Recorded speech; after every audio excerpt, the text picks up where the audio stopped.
Om Mantranam Jiva Bhuta Tuya Smrita Shakti Rupaya Tatahina Vavarohe Nishvalaha Sharda Bravat Om Shantihi Shantihi Shantihi.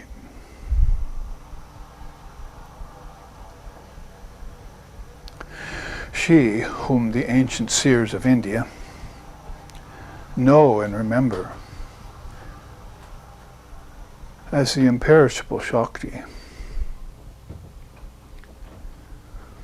is the meaning in all the slokas and sutras of the revealed scriptures of India. Without her, O fair ones, all the tattvas of nature would be like clouds with no rain. She is the perfect I consciousness existing in the multitude of words, and the secret of all the mantras, whose very being is the essence of non-duality. Om peace, peace, peace.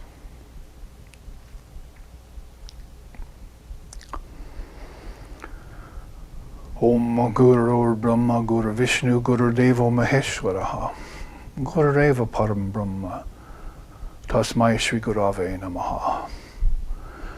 Jaya Vivekananda Ki Jaya. Om Shantihi Shantihi Shantihi.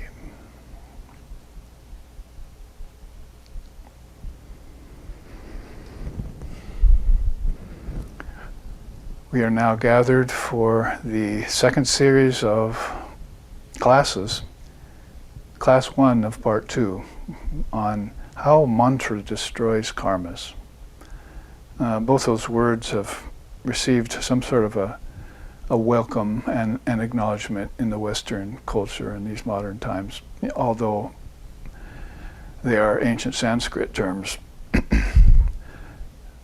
When we think of the word karma, of course, there's a little bit of a wincing that's going on inside, as we usually turn towards the negative side of karma. But we must remember that, as we've been studying in our earlier series on the mantra, that there are several types of karma, several shades of karma. And we must study it deeply. For instance, that it's color-coded, you might say, white, gray, and black, and also, intriguingly enough, colorless, a fourth kind or color of white being, of course, that good karma, and black being negative, and gray being mixed karma, which is very confusing to people when, as they say nowadays, bad things happen to good people and vice versa. But there's this colorless karma that puts to rest all that confusion and contention, is one can just reach that path of non-dual abidance, as we just chanted about, which is the Shakta Advaita Vada, the path of Divine Mother Wisdom, and how it unifies everything, bringing everything back to that word yoga, which is also another Sanskrit word that has been made very popular, but has also retained at least some of its integrity amidst the physical yoga that's become sort of the obsession in this culture anyway, in the West. But we look towards yoga to be a kind of practice that will neutralize or at least attenuate these karmas that are rising, because that's another teaching on karma, that it has these phases. It can hide, like your present karma is doing. It's called prarabdha. Or it can be of the past, called sanchita, from past lifetimes. And then it's also stored up for the future, which is called agami karma. So those are the three types of karma as they're correlated with the phases of time over a series of lifetimes. And then even there's this kind of spontaneous arising karma, which I was just mentioning. It's called Kriyamani. Just like one song in India says, these white beetles keep coming out of the woodwork. Householders trying to get rid of this pestilence in his house. and he doesn't know where they come from, how they breed, so forth. So all of a sudden it just comes forth out of the very woodwork of his house. And in that way we find out there's this karma that just rises like that spontaneously. And of course it's along with all the other phenomena that's constantly rising and falling in the minds of human beings. So it all begins to connect back to the mind and actions done in the three phases of time. And we've been looking at that in the first series, the last 3 weeks, or 2 weeks I think, previous to our seminar last week where we took a break. We had these teachings mostly centering around the mantra. We had the 21 points of mantra practice covered over 4 phases of how those 21 fall into these phases. And also then we looked at the Shakti power that's presiding over each one of those phases. So very integral and powerful connection to this wonderful teaching on mantra. And this week we'll look at some of the facts about mantra, which are more just observances we can make.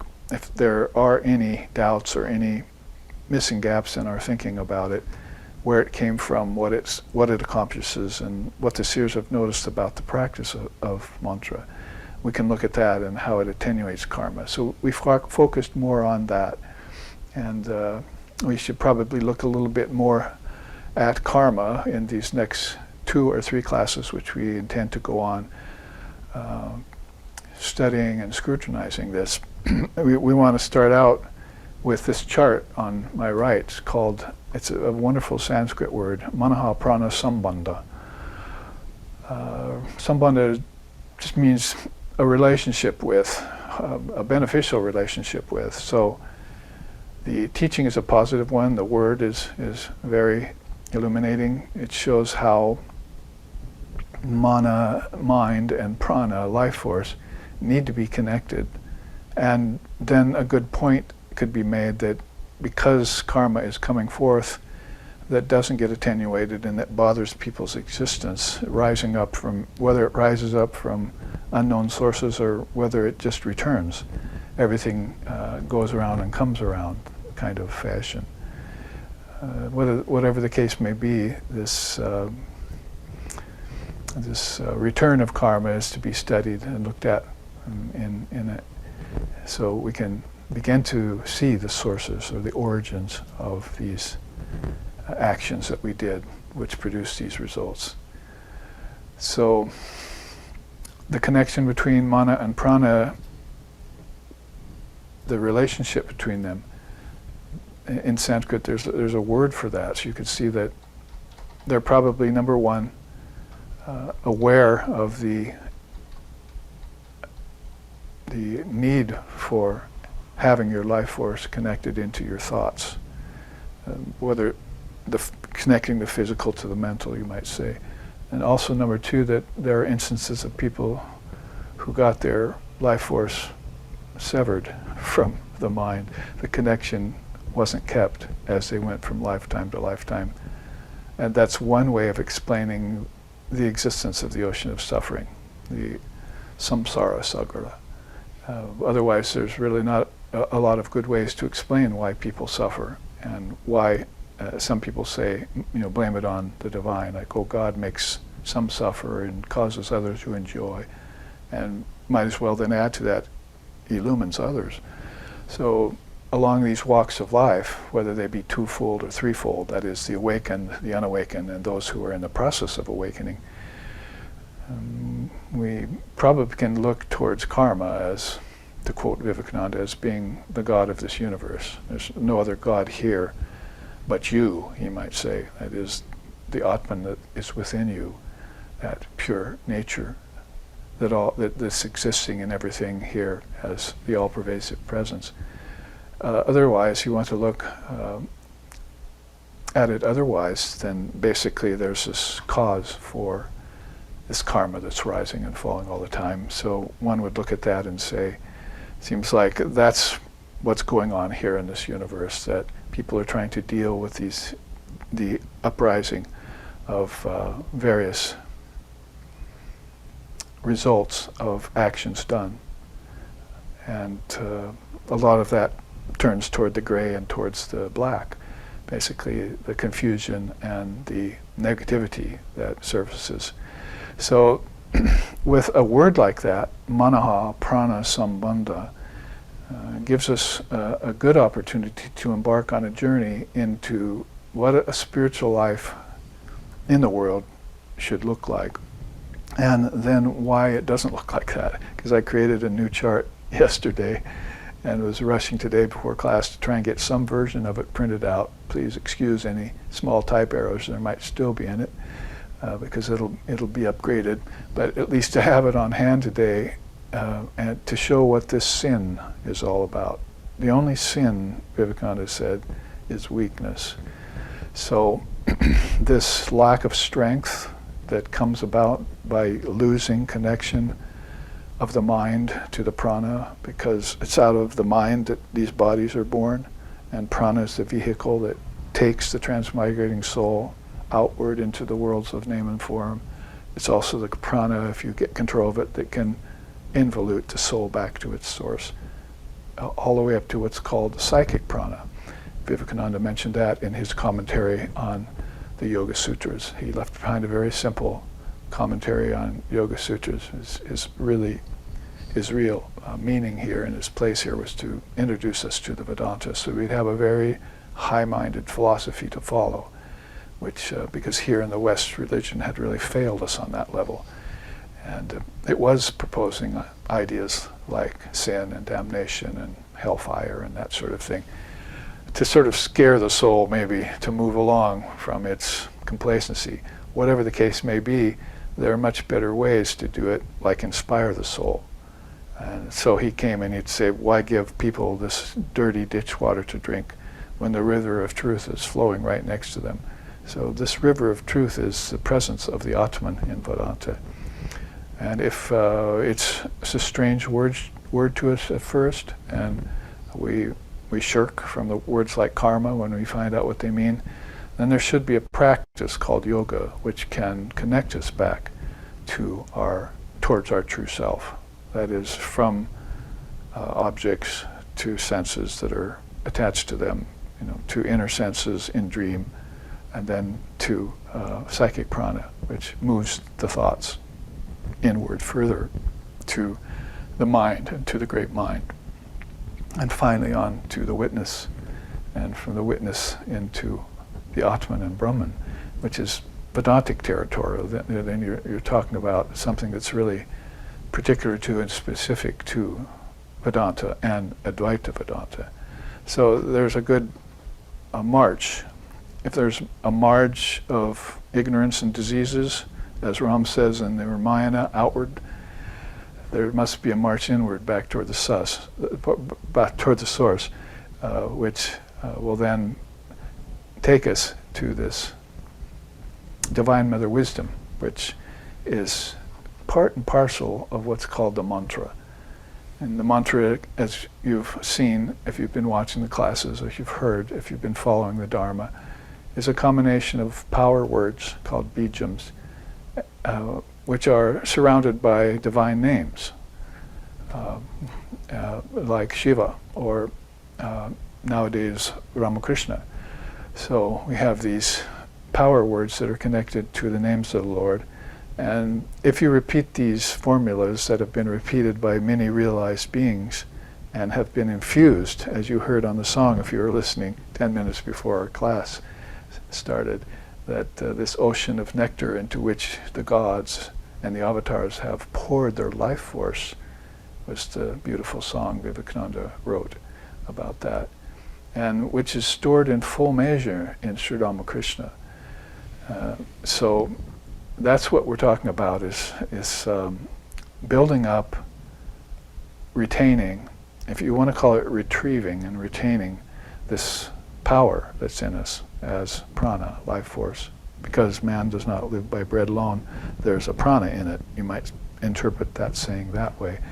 And you want to eat that food, retain that prana, transmute it, and bring it up. And we'll look at that process a little bit if any of you were at the seminar, SRV seminar last week, that we were calling readiness, preparation, and follow-through, was the title to that.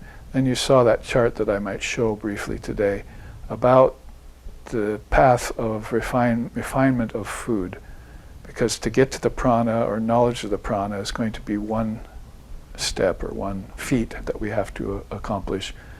Because when Vivekananda came here to the West, he said they don't have any provision for prana, the existence of prana in their religion there, and they don't have any teachings on the tan matras.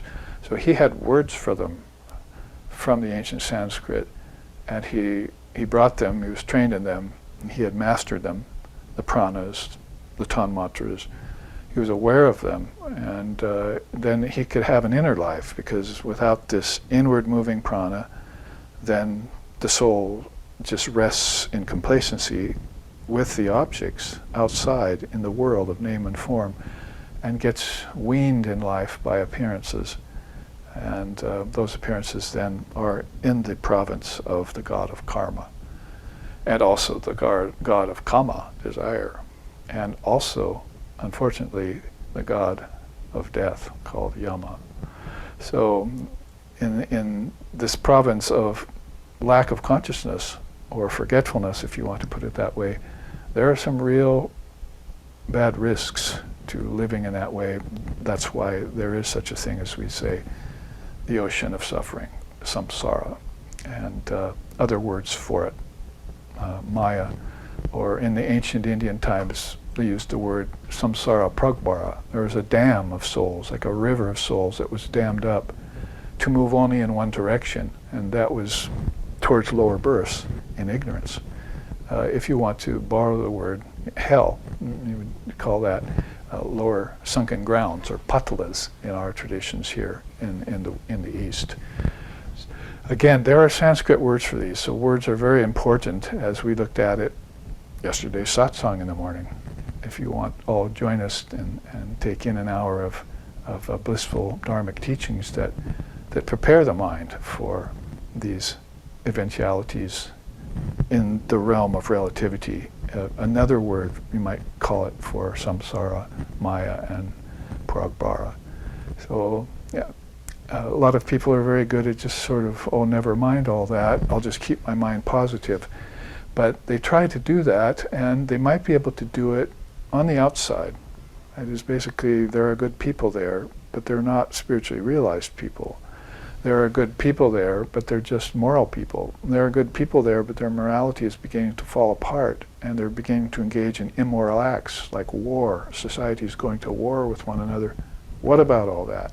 You can't just push that under the rug and call yourself spiritual. It's a kind of pretentiousness.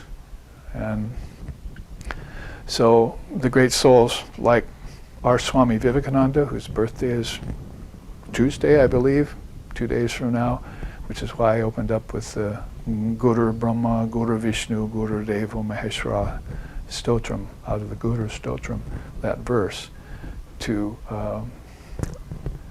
refer and revere him as the deity.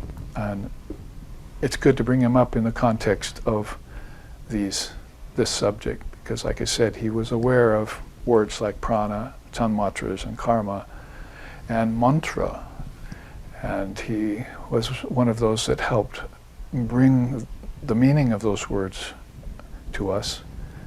For instance, Maya, people were calling that illusion, but he came and renamed it. He said, no, that's not true. There's some people over from India and from the East about the same time as he came to the Parliament of Religions in 1893, and he heard them talking about Maya and trying to explain that to Westerners. And he would jump in and say, that's not, Maya is a statement of fact, actually, if you want to look at it philosophically. It's not just an illusion. It causes delusion in the mind, and as far as illusion goes, everything here is dreamlike and illusory. So why just blame it all on Maya when everything you're doing is also dreamlike? So he renamed it and said it's Namarupa Desha Kala Nimitta. And they would say, oh, what are those words? Talking about the power of words. Well, that's name, and how a thing gets named other than what it truly is, the Atman. And that's form, and that's how something covers your formless nature. And that's Kala, time, which is a river that flows from the ancestors to you and back again, from heaven to earth to hell. And it's Desha, space. It's these levels of space which you're only looking at one level of, called the physical level, when there are 4 other levels of space within you. Kingdoms of heaven within you are different akashas. And then nimitta at the end, cause and effect, that which brings karma to you, even if you do good actions. And when the results of your good actions come back to you, those also act as chains, because you're caught in a loop of good and bad. That's a gold chain and an iron chain. So he had different ways of explaining these things, so that we would be aware of the negative and also aware that the good or the positive wasn't enough to live a spiritual life. So that is I guess my preamble, which I didn't really plan because we're only here for an hour and 15 minutes together on these recent Sundays. So I want to then move towards a chart here that I want to take for this next 3 series of classes called, which I've already explained to you, Manaha Prana Sambandha, the relationship between the mind and the life force.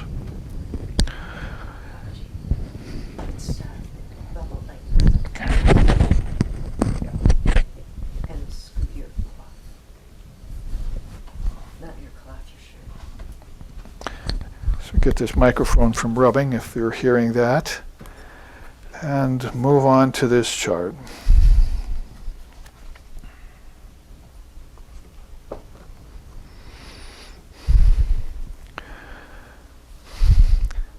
This is, somebody asked me about this chart earlier today. Is it in Footfalls? Because we've put out now the 300 charts or so. There's now 370 as of yesterday.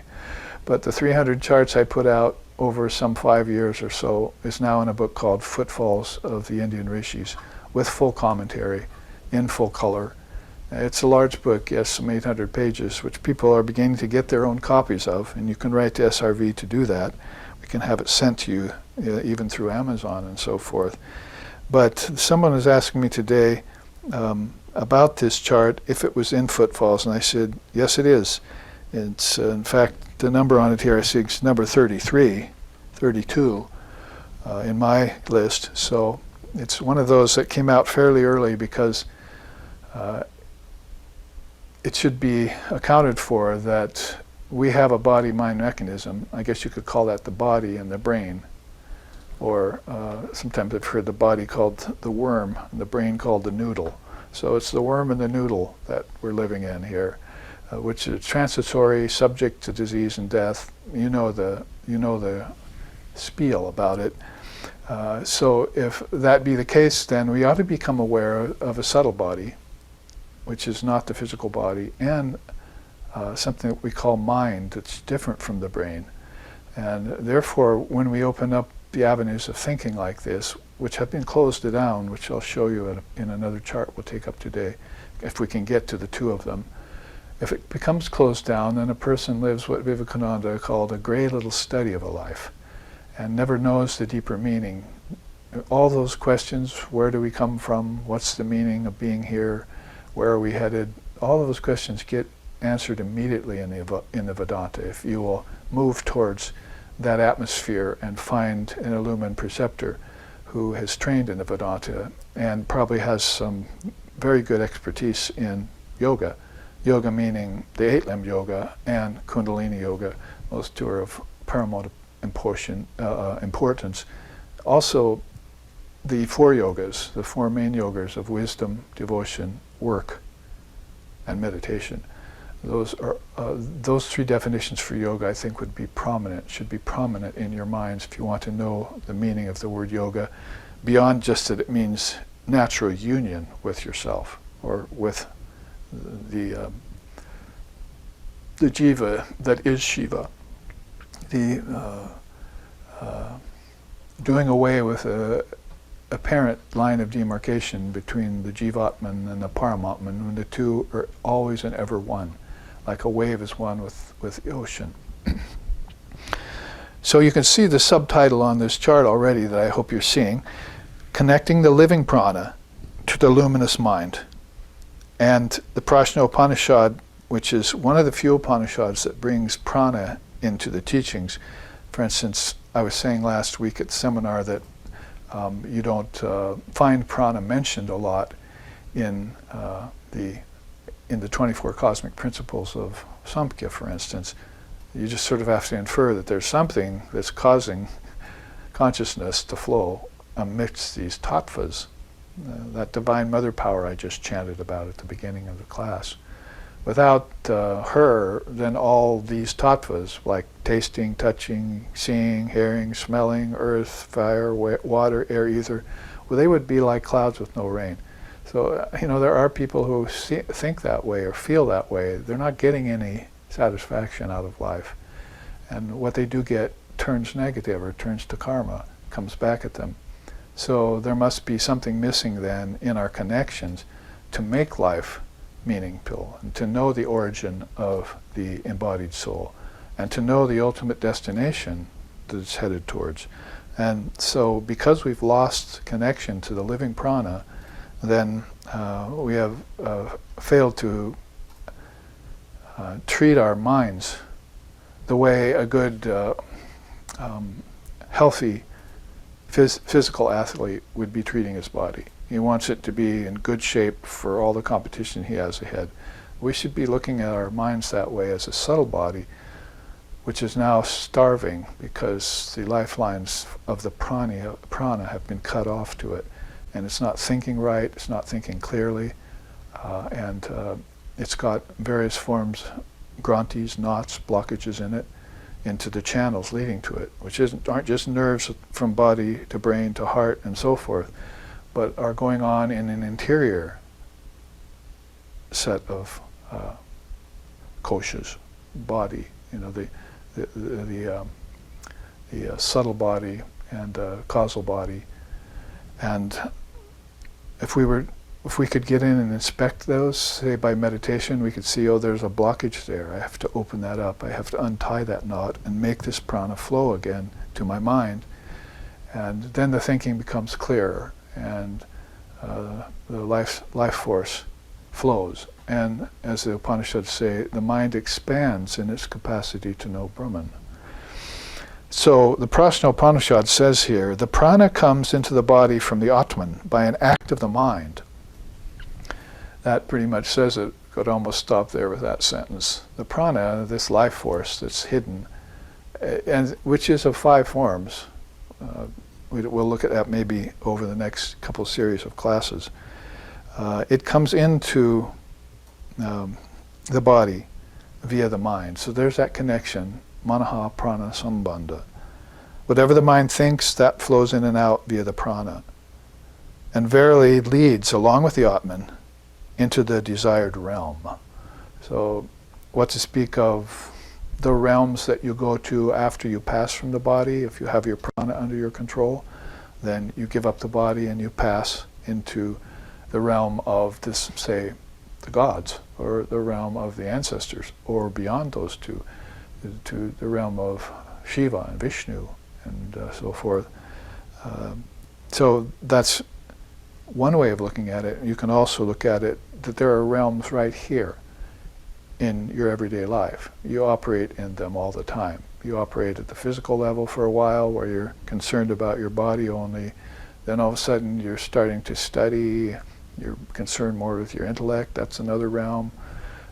You go to the kitchen and you want to eat some good, solid, substantial, healthy food, and now you're in the realm of prana. Your mind shifts, as it were, to these different realms. So whether you think about the realm as being right here now, or in the future, or from the past, as we were saying, because there's those 3 assignments, then you have this very good teaching from the Prajna Upanishad. 6 questions on the nature of prana and reality. So that's a good sloka for all of you to look back on, memorize, and do your manana, your thinking process on. Basically, this chart, if we want to just give it a general introduction, is where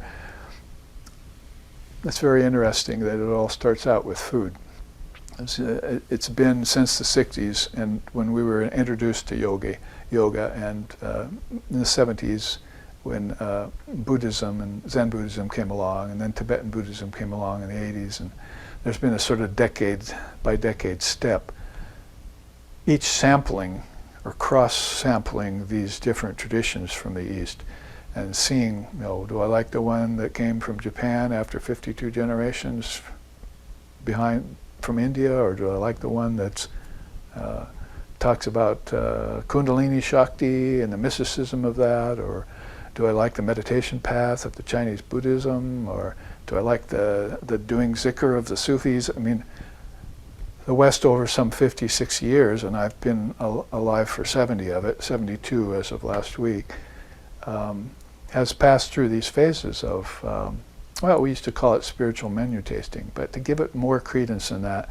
some of us became very interested in certain paths and began to commit ourselves to them and follow them deeply.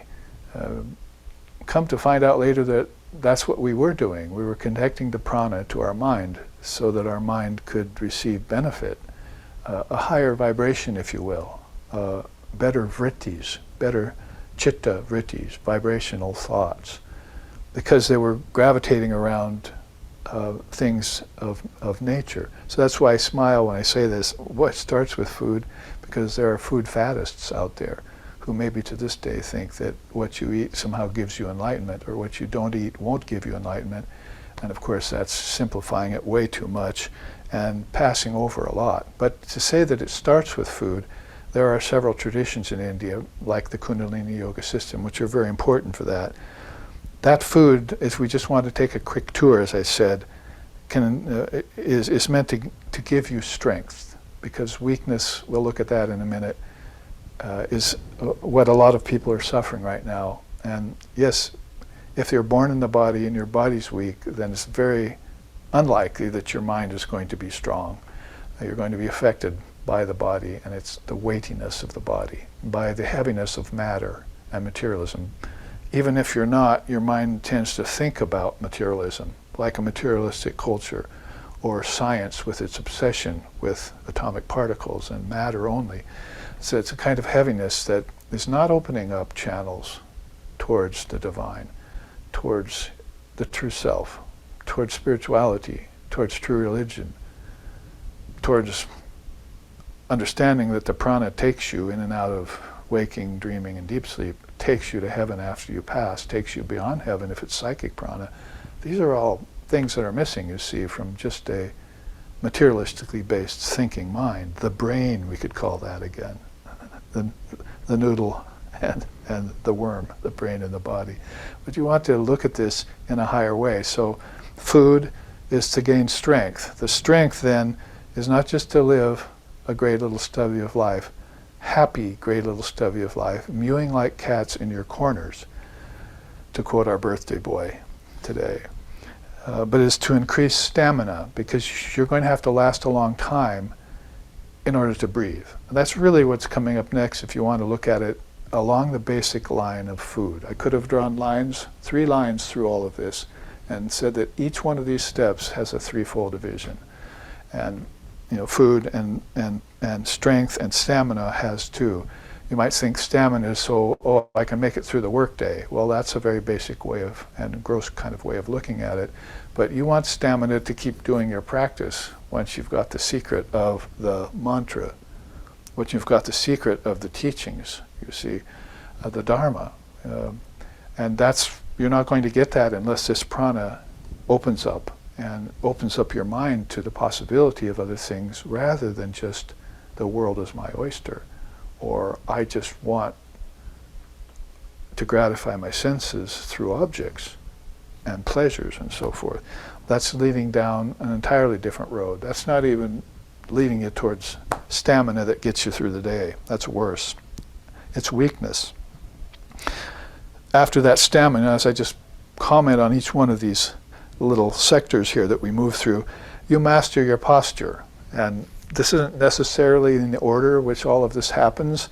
It's in a general order which the teachers of yoga and Kundalini and so forth, and Patanjali, father of yoga, have all noticed Basically, this is the way people proceed to get out of the body being myself. Get out of that stunted idea that the body is the self. It's it's almost natural to think that when you're first born, particularly when your parents and their parents acted that way, as if the body was everything to them, and they had no idea of their subtle body, except that maybe they did a little work on their intellect and gathered some knowledge and raised themselves up by that. So you might find it along the way that the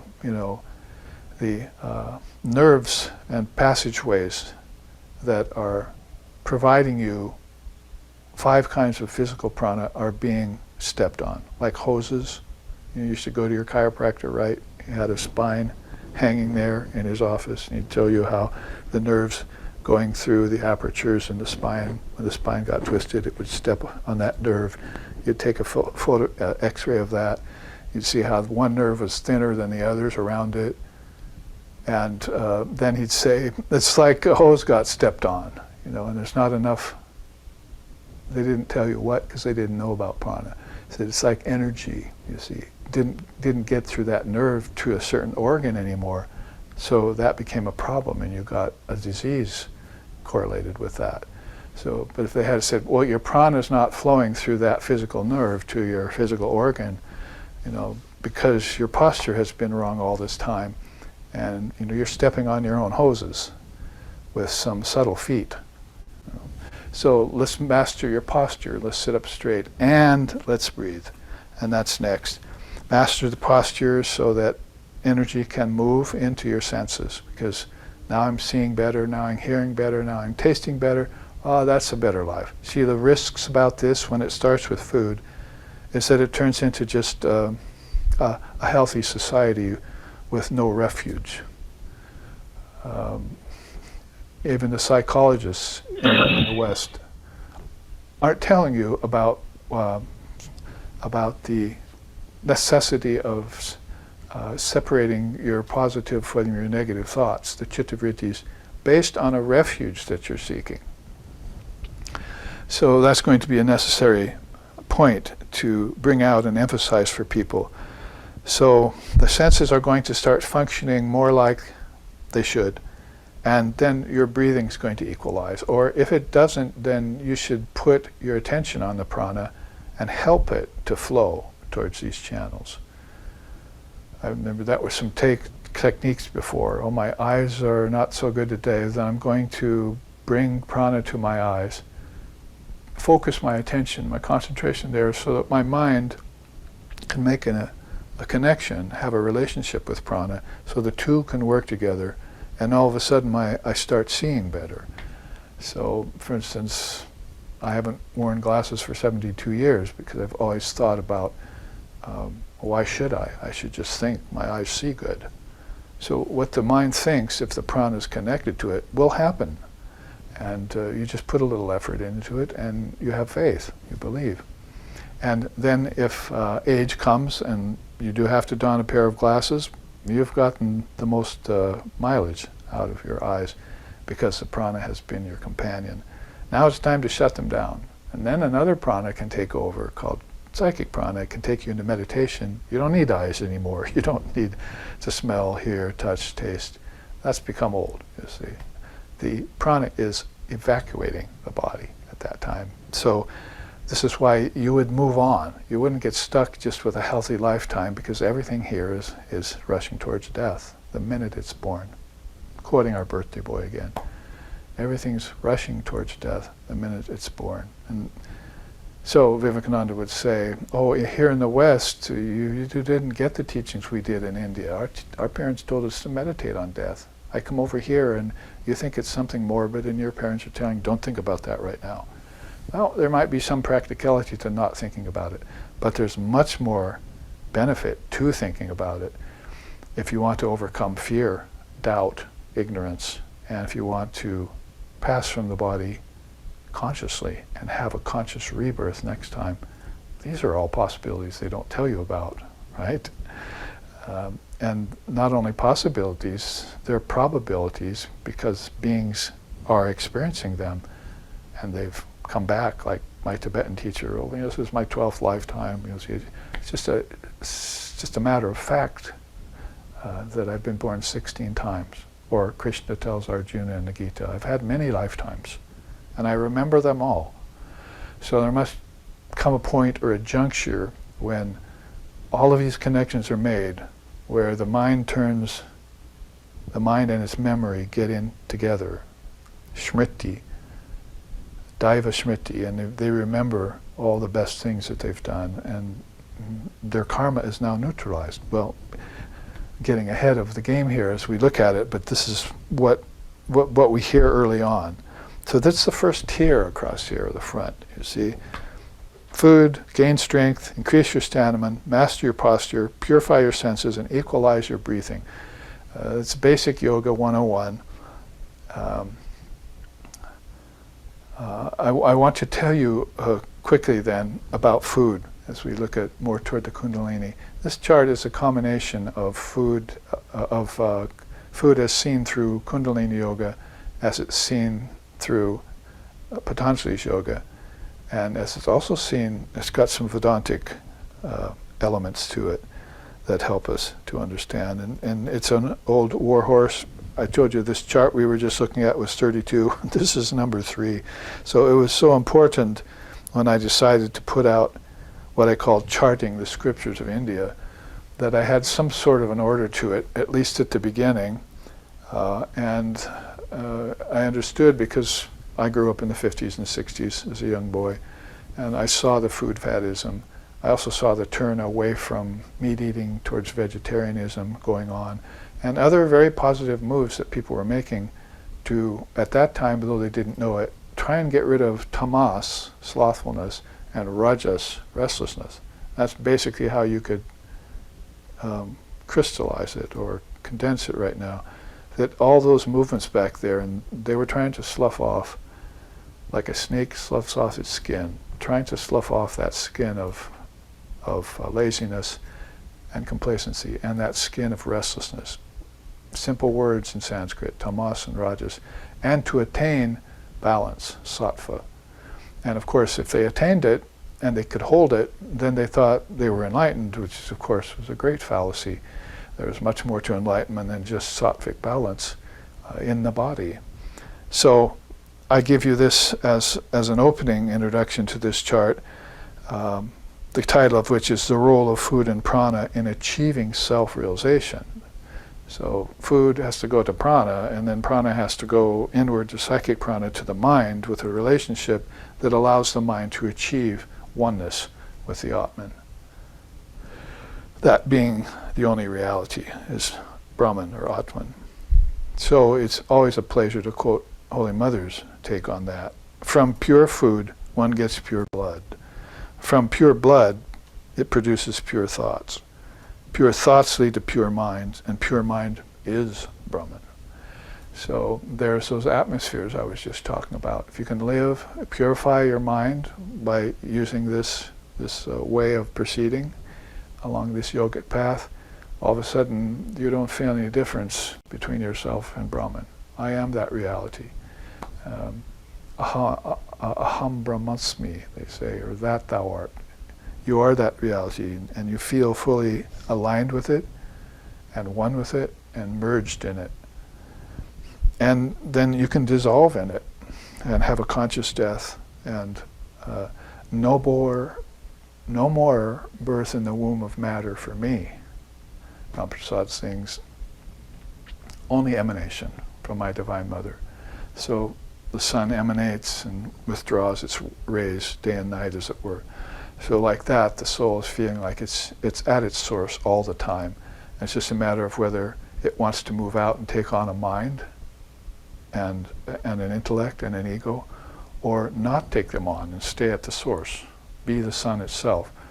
These are the two movements called the path of the sun and the path of the moon, or the path of light and the smoking path by Sri Krishna in the Gita. So that's a beautiful thing to quote from Holy Mother. I want to jump straight to the ancient times with Vasishtha and read the quote on the bottom. Food taken with an ignorant or brooding mind turns to poison in the body.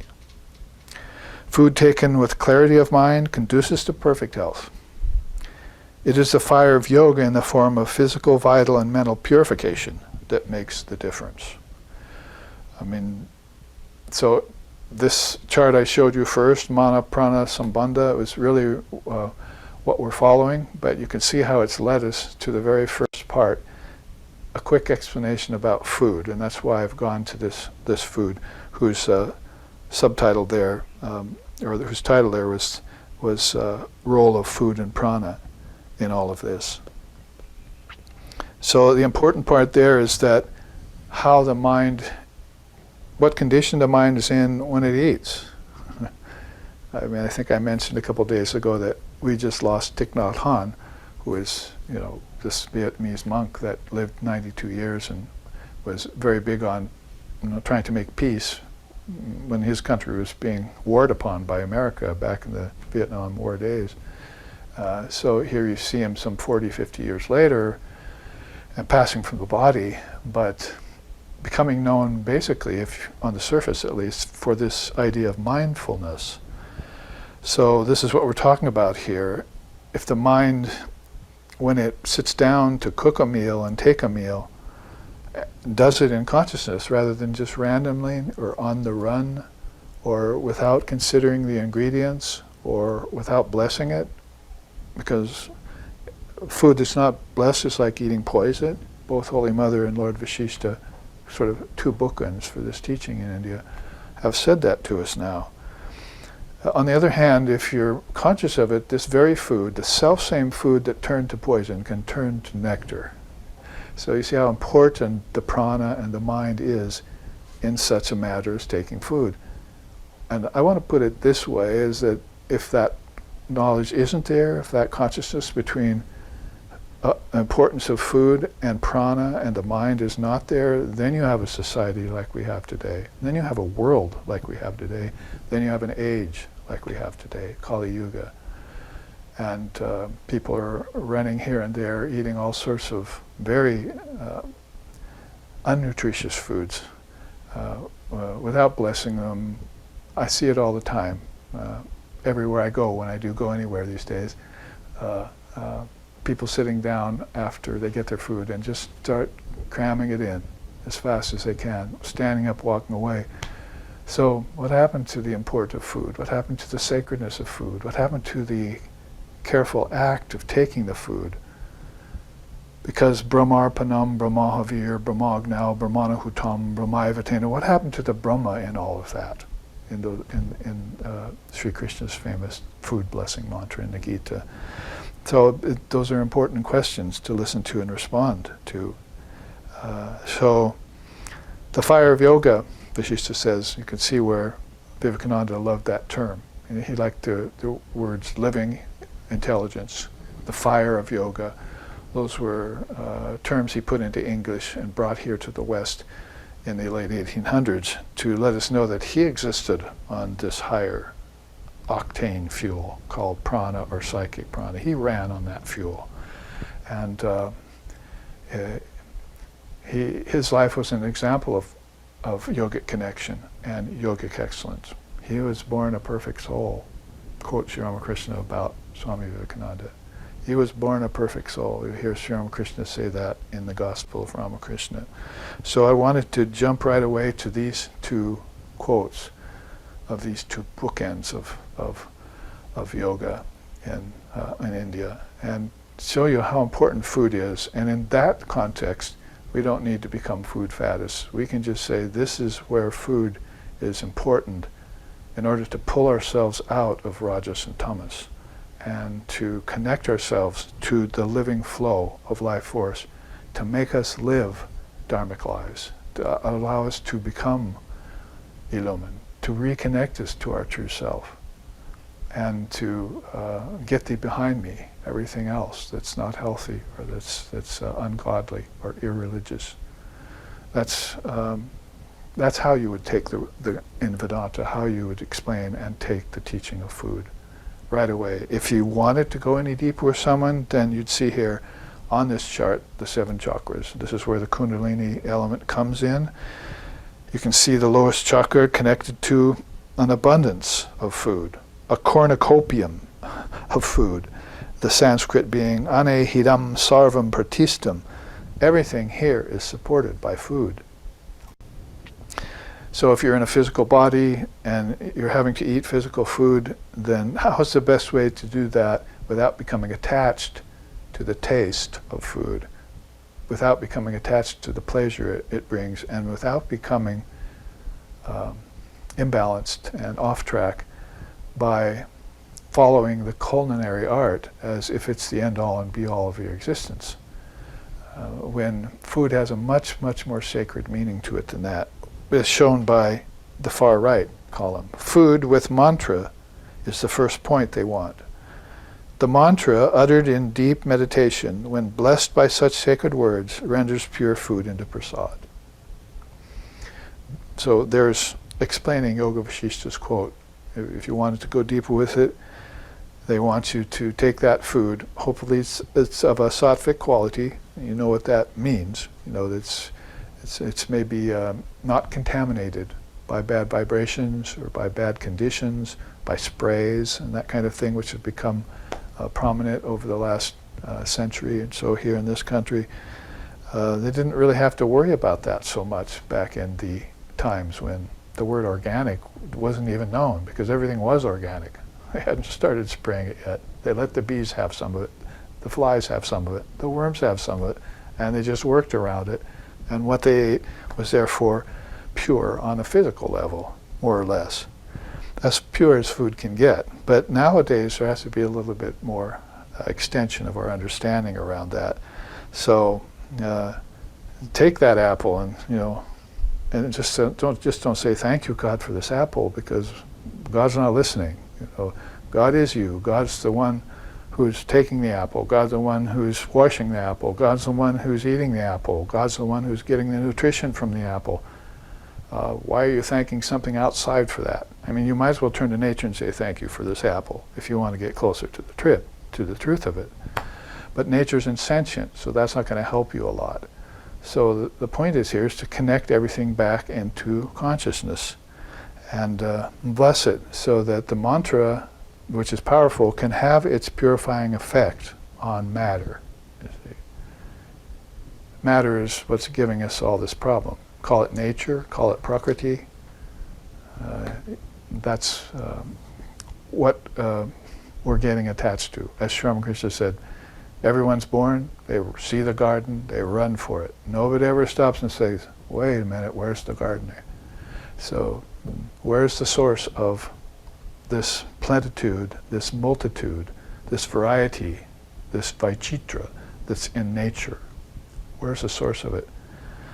And how can I reach the source and make sense out of the act of eating and the acts of excreting and the act of digestion and the act of breathing, because these are all coming from good prana, if they work right. So it's a practical teaching as well as having a spiritual context or meaning. And I'm only going to take you up to the next point, and we're going to abandon this chart because this is about food. The rest of it is a very wonderful study. If you can look into Footfalls, I didn't find the page it's on for you. It's probably near the beginning of the book. You can study this chart in full based upon this introduction, and then make all those connections from food to prana to mind. We want to go one more step up the right-hand column and say this about it, though. There's a kind of prana called mukhya prana that sustains and supports the organs. It sharpens the 5 senses. Remember, we looked here is that you must purify the senses in this route that we looked at. Sharpens the senses and maintains life in the body. But it must be invigorated by ingestion of pure food, otherwise ill health results. So you can see how the relationship between the food and prana goes both ways. If you eat food and the prana is not awakened and does not flow, then you're going to have to go back to your diet, as many people are finding, and make some modifications there and see what does work. And at least in this day and age, it might not have been so difficult earlier, but now there are a lot of extenuating circumstances around foods, markets, sprays, fields, non-organic, organic, vegetarian, meat. So we're having a lot of extenuating circumstances around that, which are going to take a little bit more what? Stamina. We're going to have to persevere. And then just a quick mention, going up that side, there's a thing called ojas that comes when you connect food with mantra to practice, mukhya prana to practice. You'll feel ojas. If that's not happening, then you're going to have to go back and look why. That the prana might not be flowing fully through you because you want to have the body healthy and the prana flowing, and it's supposed to expand your mind's ability to know Brahman. Apyayantu mamangani vak pranaschakshu shrotamata balanindriyani cha saravani. So body must be healthy, life force must flow unimpeded, mind must then expand in its capacity to know Brahman. Brahman never expands. Mind expands in its capacity to know Brahman. And that's going to be the illumined mind that knows Brahman. The ordinary mind never can, as you may have heard. Ojas even can go so far in the refinement as to become tejas.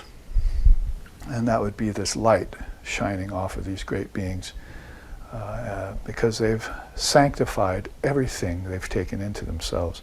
And they haven't stopped just at physical food. They read the scriptures, and their minds had the discrimination to read the scriptures and extract the essence from the scriptures and understand then the Dharma, the Jnana teachings that destroyed ignorance, and then finally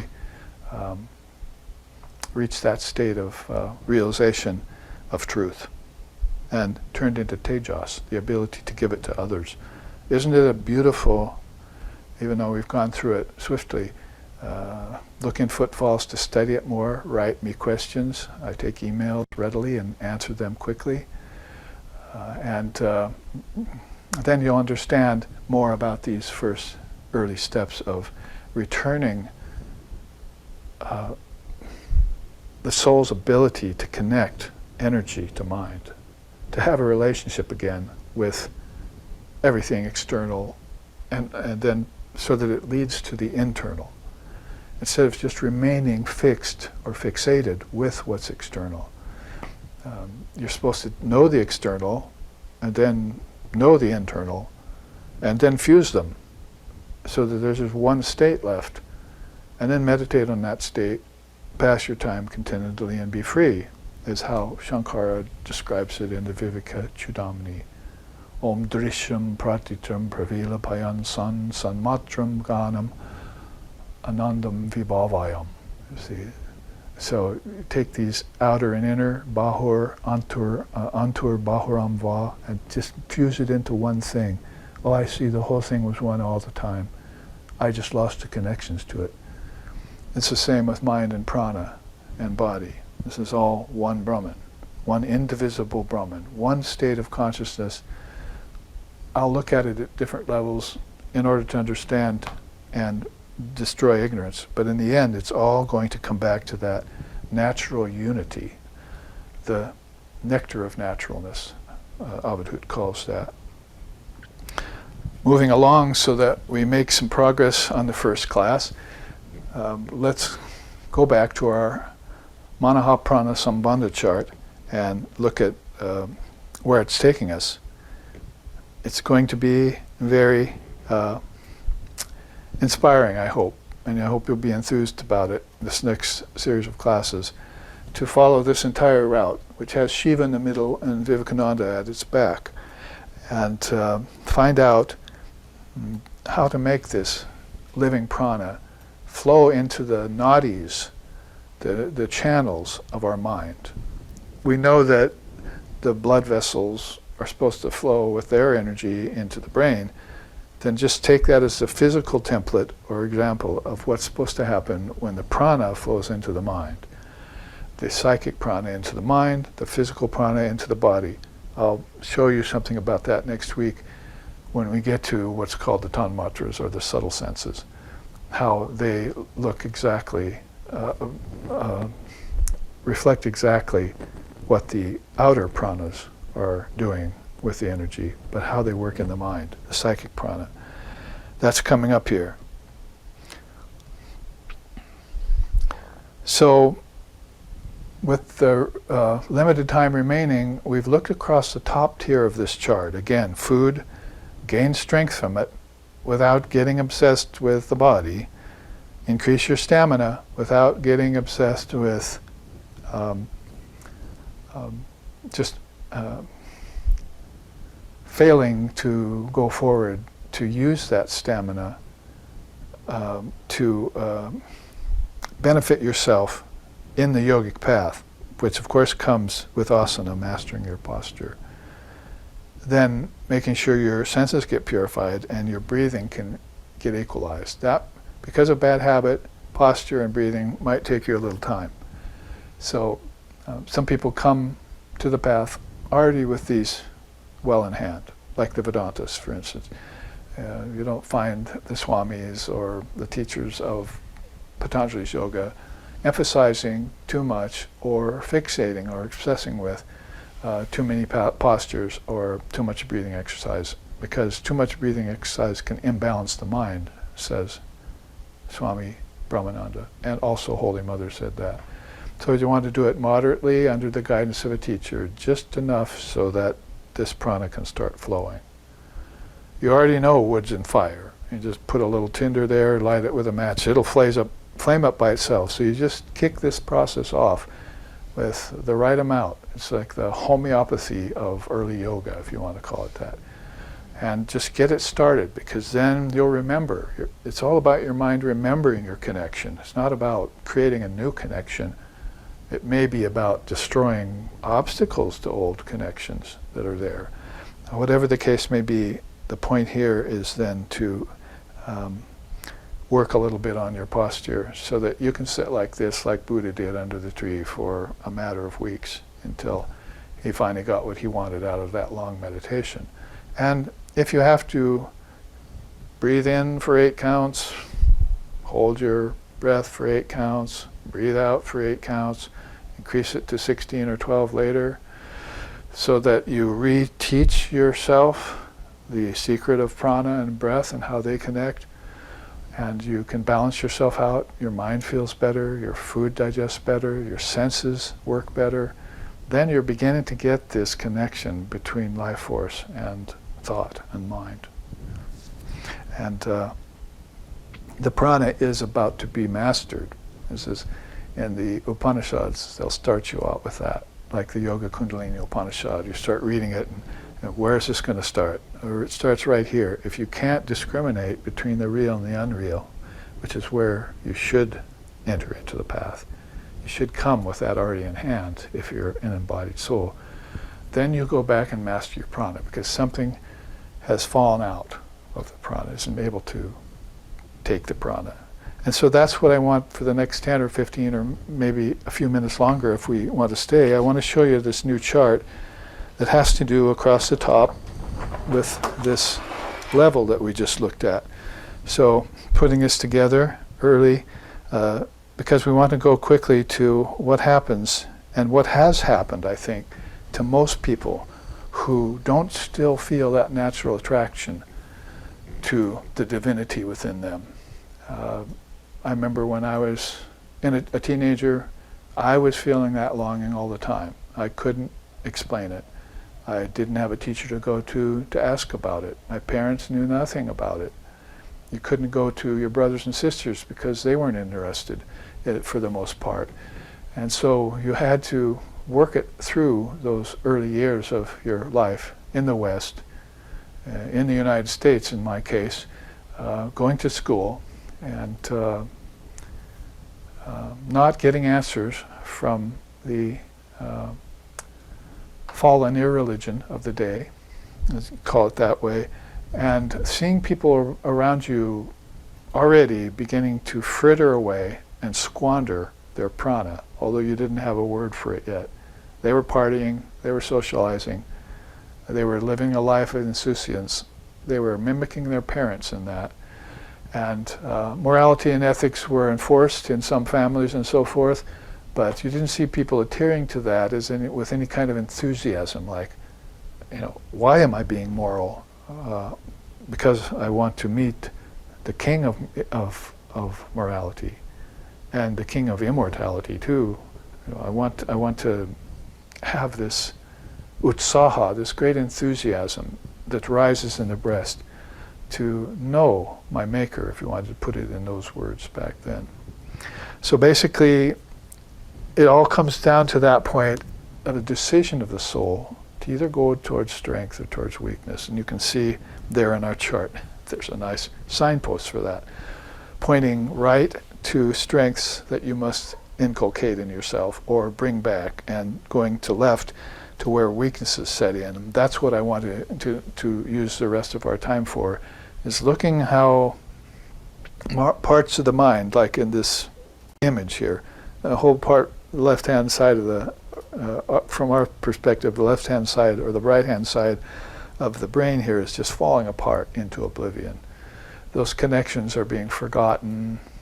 Rust is setting into the connection process, and weaknesses is occurring. The weakest link in the chain is already beginning to part and is going to snap. And I found a beautiful quote from Swami Vivekananda just recently that I hadn't seen before. Here at the top, he says, "The pleasure of the self is what the world calls religion." So you can see how far then religion had fallen from the sincere seeking of God to just depending on the pleasures of the world. He goes on, "But the more our bliss is within, the more spiritual we are. Let us not depend upon the world for pleasure." Just a very quick mention he made on this point in some of the talks he gave that were listed down. So the difference between the heaven-seeking senses and even heaven on earth seeking senses, and this yearning that I'm trying to describe that Sri Ramakrishna talked about when people ask him about it. How do we find our way in this life? What's the way? Because they had found out that the life of everyday eating and sleeping, producing a family and so forth, they came to him saying, I'm not feeling it, I'm not feeling connected to this. And there are lots of problems around me. Warlike nations are invading my country, and religion is falling apart in my own country. What's the way? And he said, you must yearn. You must learn to yearn for God. So if that yearning isn't there, driving it on, like I felt when I was a teenager, and then I finally met Lex Ixon, our founder here, and I finally met my teacher, Swami Sheshananda, who gave me great impetus along the path, then there could be some real heavy karmic debt to pay, some real hell to fall into. That's what happens that I tried to describe here in our remaining time down this side of left-hand side in our perspective of the chart. So it all starts there, you see, with severed connection between mind and prana. So we are starting back here with this idea of manaha prana sambandha, to show how if we don't connect the prana to the mind again, this is what can befall us. As an individual, as a family, as a nation, as a world, it's happening. So there's a severed connection there. I don't know what prana is. Let's put it that way. Like Vivekananda is saying, yeah, you don't know what prana is here. You don't have any provision for it. How can you have an inner life that moves inwardly, takes your conscious inwardly, if you don't have knowledge of the prana? The next point is life force moves unevenly through nerves and nadis. So erratic vibration happens. The shakiness that you feel, the unevenness of thought, which is coming later.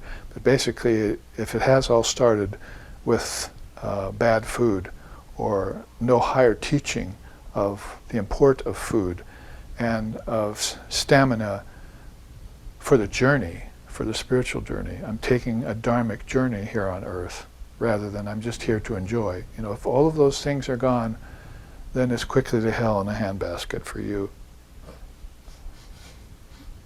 And then the loss of discrimination around proper food comes. You see, so you can see how all of this has, you've probably seen it yourself if you've lived 50, 60, 70 years or so in the body in this age, how everything went down the hill and fast food things started coming. We didn't see any of those back then. They were not chains like that.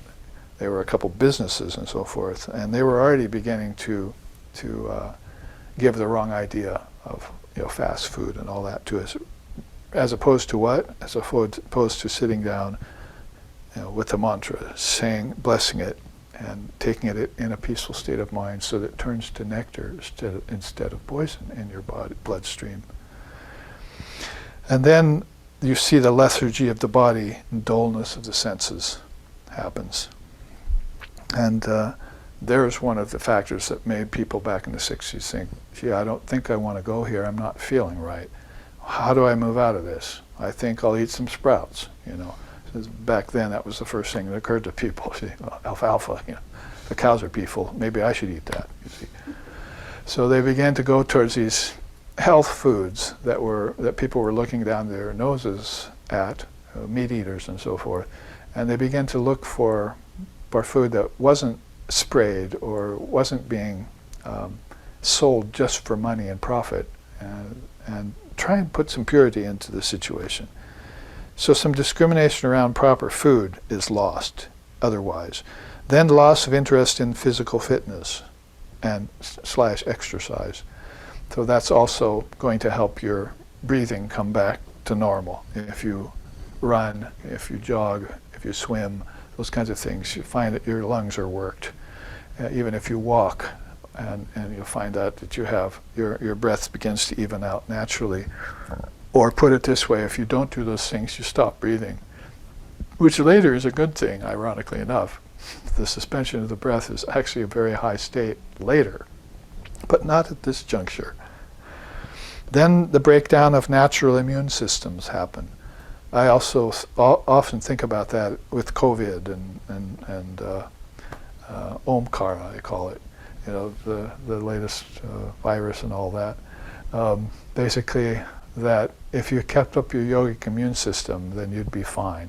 That's just if you'd learned it before, because it's another phenomena that's rising out of the mind, and there are a lot of people out there who can keep their balance in that is keep eating good food with a balanced state of mind and keeping a positive attitude around it. And even if they do get that and they don't fear it, because fear is one of the things, as you'll see here, that settles in, then they have the best yogic immune system possible against all these problems. Not just against the virus, but against warring nations, and against family feuds, and backbiting and backstabbing in business, a whole host of things that are out there that are viruses unto themselves.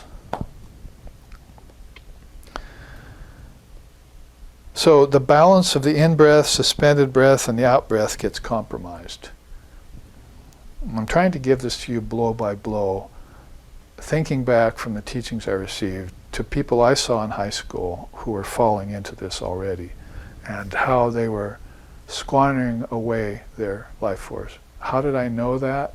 Because I looked back on it and met some of these people from school 10 or 20 years later, and their life was over. They had gone that route, and they had no real awareness of the purpose of life. They were confused. They were out of shape. They were overweight. They weren't breathing properly. They weren't exercising. I saw it happen to so many people out of my youth. So I inferred later, you see, that, oh, I see now the dharmic path wasn't introduced to them. They didn't have that yearning to try and reach out. See, to connect the mind to the prana, even if they didn't believe in God yet. You don't have to believe in God for some of these teachings in India. That might come later, called faith. What you have to do now is get yourself balanced again. Yoga, isn't it? And that's going to save you from all sorts of suffering. if the breath gets imbalanced, there's that natural three-part movement of the breath gets imbalanced, then the thinking process becomes easily confused. And people's thoughts are wandering, or worse. And it's hard to bring them back. Daydreaming, imaginations, fantasizing. It's called sankalpa in Sanskrit. And people have seen, seers have seen whole cross-sections of races fall into that, and families fall into that bad habit of wandering mind, brooding mind. Then violent acts are perpetrated due to this erratic prana. Well, here's where karma really comes full force back at you. If you had just been a dull boy and, you still had some access to your conscience, then everything would have gone along without accruing so much negativity in your mind. But that's not what happens quite often. The hand that reaches out to do violence would not have done so if the prana and the mind had have been united in a relationship, and it had have been able to control the action. You were in control of that act. You didn't lose control all of a sudden and commit this negative act. How do I know this? By working for 20 years in prisons, trying to teach yoga and Vedanta to people there. So I have my authorities, the great souls that I follow, and I have the teachings from the scriptures, but I also have my own experiences in a society for many decades now, and seeing what's happening and looking back to where I came from in order to make these kinds of conclusions and encourage people to reconnect to these great teachings. Because if violent acts are perpetrated and the prana is spiking, you see this, the prana is going like this, spiking and valleying and so forth, or it's just going into a deep valley. The father of yoga has names for those. We'll see them in a minute here. Then mind gets imbalanced. It loses its conscience and it loses its memory. So they don't have a conscience anymore around doing evil. They can so easily, I've seen that in prisons too with some people. They just insist that they were right in doing what they did. And they have some chip on their shoulder about somebody punishing them because they did something wrong. Better if you just admitted it, get over it, and got out of prison and went back and become a productive member of society, as they say. But that's what karma tends to do to the mind. And it gets beset with doubt, fear, and guilt, and remorse. How about that for the four traps? They call it the four traps in India. There's a teaching on that, which I have on another chart. And yes, we are going a few minutes over so we can finish this part of the chart, set ourselves up for next week's, and I'll have some more better positive news for you of what strength looks like. But we have to go through this with food, stability, prana, and mantra and karma in order to make these connections. Finally, penultimately, it says both body and brain become subject to multiple diseases. And then death and rebirth in ignorance take place.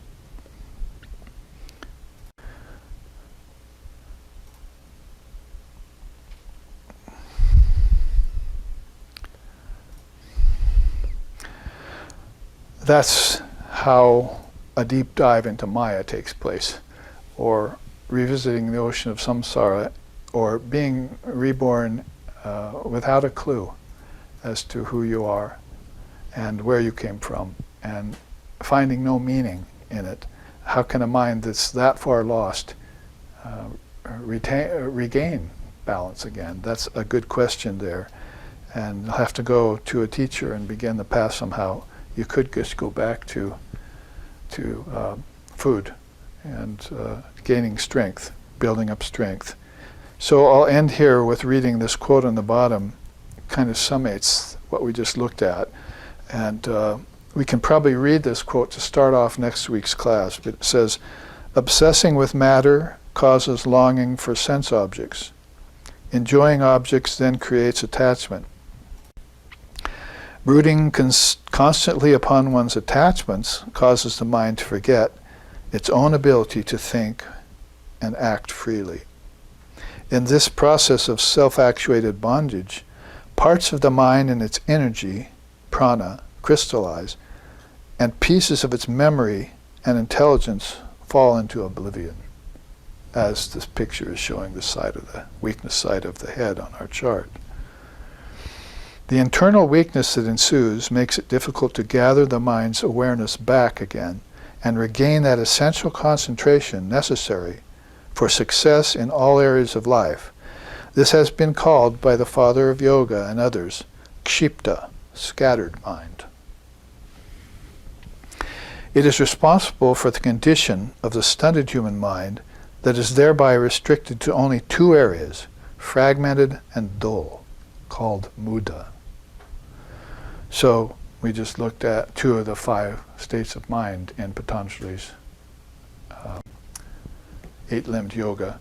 The others being vikshipta, sometimes balanced, sometimes imbalanced. And then one-pointed, ekagra, and finally niruddha, where mind dissolves into its highest source, like a hailstone into the ocean. So with that, then we'll end here with this hour or an hour and 15 or 20 minutes that we've taken in part 2 of how the mantra destroys karma, which we will get more at next week's class when we look at the strengths that mantra develops in us as we move on towards the end. And in deference and reverence to Swami Vivekananda, we sing Gurur Brahma, Gurur Vishnu, Gurur Devo Maheshwara, Gurur Sakshi Param Brahma, Tasmai Shri Gurave Namaha.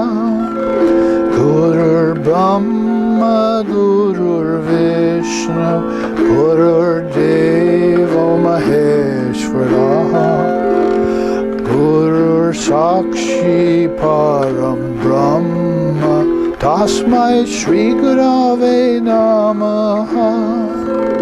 Tasmai Shri Gurave Namaha.